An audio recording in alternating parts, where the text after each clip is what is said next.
The great thing about KAUST is the possibility of starting new venture, new research project, and astronomy here really turns out to be one of those projects which were not in fact designed in the DNA of KAUST initially.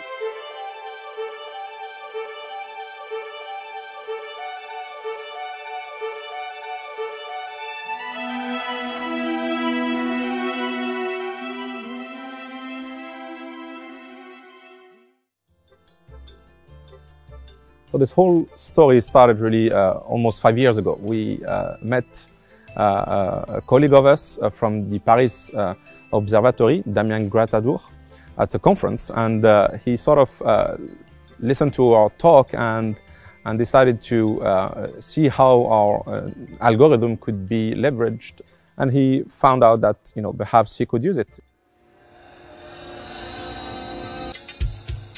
So I traveled back to KAUST and met with our center director, Professor David Keys, and showed to him how much perhaps this opportunity was, and knowing that KAUST has its 4 pillars around food, energy, water, and environment, there was not a 5th pillar about astronomy.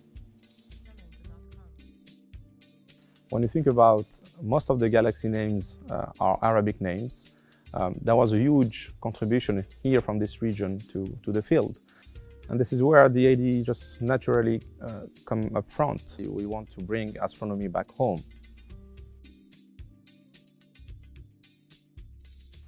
Since then, so 2012, when I first met Damien Gratadour, we actually got 4 PhD theses in the topic where astronomy was a big part of the thesis. In fact, even one of the current PhD students is pursuing his degree in collaboration between our university, KAUST, and Paris Observatory. And he probably would be the first student having a dual degree.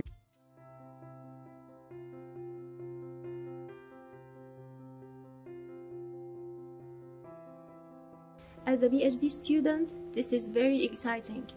To witness how your research work can make a qualitative impact by generating better images of the exoplanet, but also quantitative by making it run close to the real time.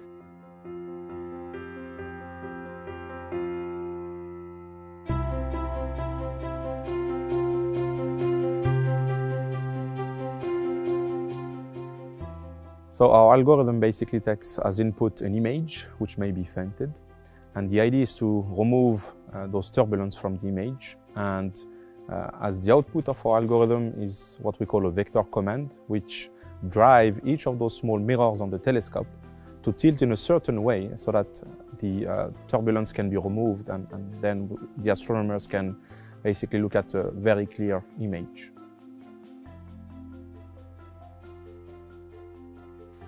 The budget for the EELT, European Extremely Large Telescope, is about 1.3 billion euros. So it's important to design it properly today to make sure we fit into the budget envelope. For this project, is very fruitful, and we're still pursuing this effort. In the meantime, we've been contacted by the Japanese ground-based telescope, the Subaru Telescope. One of the PI there, Professor Olivier Guyon, who works at the main site of the telescope. So the Subaru Telescope is an up and running telescope compared to the one that we've been working with, Paris Observatory. It's located at 14,000 feet. We have designed and implemented a new singular value decomposition based on the QR dynamically weighted Halley iteration, QDWH, which leverages the computational power of the hardware accelerator, such as NVIDIA GPUs. And we have validated it using real data sets during on-sky observations.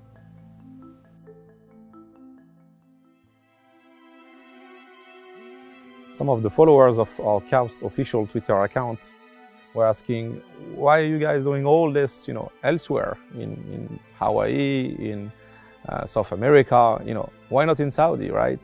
And, I sort of ponder a bit when I read those comments, but, I won't say that we have the ambition to sort of start a new astronomy effort here in Saudi Arabia, but you need to have a vision, you need to dream, right? It is that man in his quest for knowledge and progress is determined and cannot be deterred. Okay.